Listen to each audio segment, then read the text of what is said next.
Moblin is very, very substantial. We have talked about 15 operating system vendors who have committed to releasing products based on Moblin version 2. And these are all of the Linux OS suites who are creating products for the client platforms. These include Nobel, Canonical, Wind River, 4 different companies in Asia, Nux, and Monte Vista, and so on. So there's all of these 15 OSVs are taking Moblin and creating products for the OEMs and the service providers. There's the other element of Moblin that I wanted to emphasize on this chart, which is that Moblin is standard Linux. All of the applications in the middleware that work on standard Linux work on Moblin. I have a demonstration. If you go to Computex, please go to the Intel booth and check out the netbooks with Moblin on them. There are multiple applications that are Linux applications that just run. They don't have to be changed. Skype runs, for example. I actually have a few netbooks that I take around where I've installed Adobe Air and a bunch of Adobe Air applications. They all just run, no changes. So the middleware that works on standard Linux, like Java, like Adobe Air, like Flash, just works on Moblin, and it's integrated perfectly. So, and this really brings the complete ecosystem of standard Linux to Moblin. So there are thousands of applications that run without any change. At the same time, we as Intel are working with application providers to optimize some of the applications for the screen sizes. So not necessarily for a netbook form factor, but really for the MIDs, because there are much smaller screens. There are 4 to 7 inch screens, and they are touch oriented. But even there, the amount of code reuse, because of the fact that Moblin is standard Linux, is tremendous. We have examples of software vendors who have told us that 80+% of the code is exactly the same. So they don't have to change any of the application logic. All they do is tweak the UI to make sure it fits into this new form factor. And this is really an extremely key point for us as a community to drive and keep consistency with the Linux standard space, with the consistency of the standard Linux environment.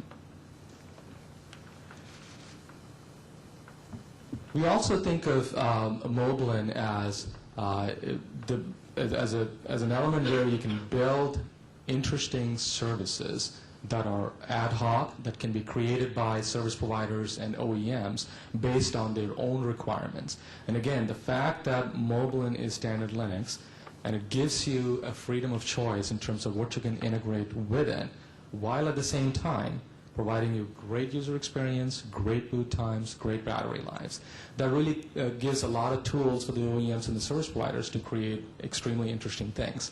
I talked about the cloud-based services that are already integrated into Moblin, like Flickr, like Last.fm, like Twitter, and MySpace. But OEMs and service providers can create their own branded experiences. They can customize the UI, they can add their own applications, and they can add their own services on top of it. We also have a full third-party ecosystem that can create applications and services that land on Moblin. And Moblin also includes multiple runtimes. We talked about Adobe Air, we talked about Flash, and Java will just run. And we've demonstrated yesterday, actually the day before yesterday in Computex, a technology demo of Android applications running in the Moblin environment. So for us, when you look at Moblin as a services platform, it includes all of the different runtimes that people might use in order to create applications. So you have this very, very rich set of things to choose from. If you're a service provider or an OEM, you can really mix and match, customize the UI, customize the kind of services, customize the kind of runtimes, and really have a very unique experience. And this is something that we hear from our customers as something that's very, very value add for them, because it's not trying to, it's creating an opportunity for the industry to differentiate in multiple ways. To conclude, I mean, we're looking forward for us from an Intel perspective. We're very happy to have the success that Moblin's enjoying and the direction of Moblin through the Linux Foundation to be a fully vendor-neutral project. We are completely committed to contributing to it in a very, very strong fashion. We think that Linux operating system vendors are going to release Moblin v2-based products in the next coming months. And we, along with the Linux Foundation, we will contribute to the Linux Foundation's efforts to really evolve the Moblin roadmap. We have started Moblin as a project that will go across Atom platforms. We want that to continue, and we want to contribute very aggressively to that vision. And we're really looking forward to a very, very strong community driven innovation. When you have a really, really cool baseline stack like Moblin with all the state-of-the-art components, I really can't wait to see what the community can do with the UI, what the community can do with these infrastructures. So with that, thank you very much for giving me the opportunity.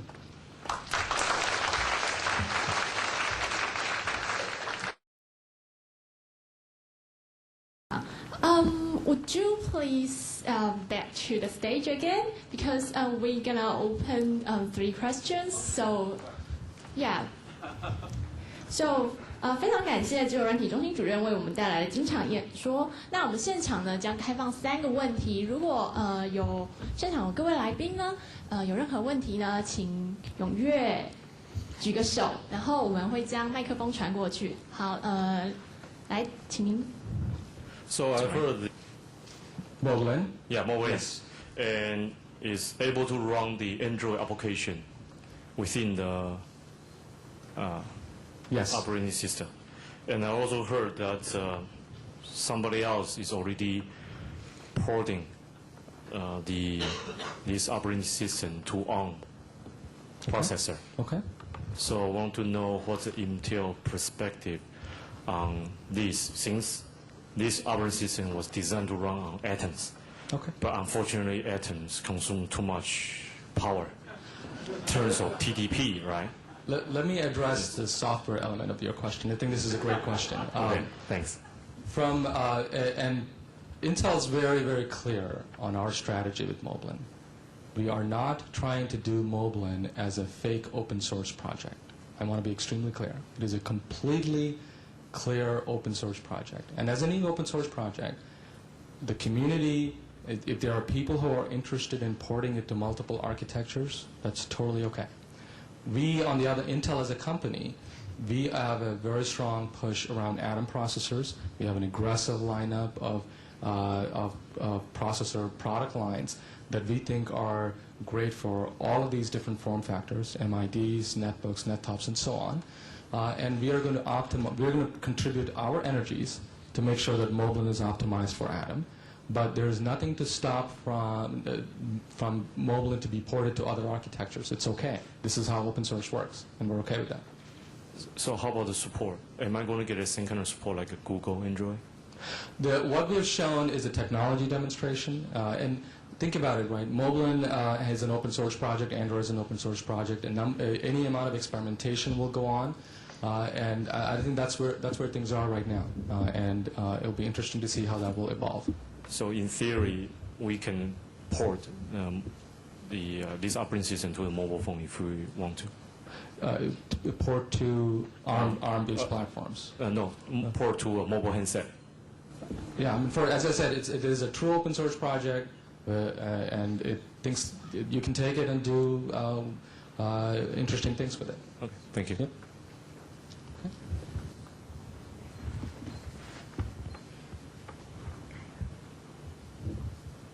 Sir, may I have the honor to present my book to you, which simplifies the keyboard coding method.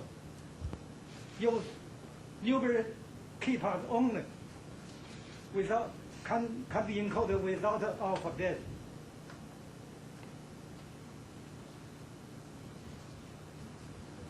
Okay. You know, one of my life goals, I told a bunch of people, is to learn Chinese. I've been traveling so frequently and so much to Taiwan that over the course of time, I hope I can speak in Mandarin to you. Just one question. Because it's an open source, or what OEM who should support the drivers? So that's another great question. There are multiple efforts that are going on in the community And Jim can talk about the driver project that is happening as part of the Linux Foundation.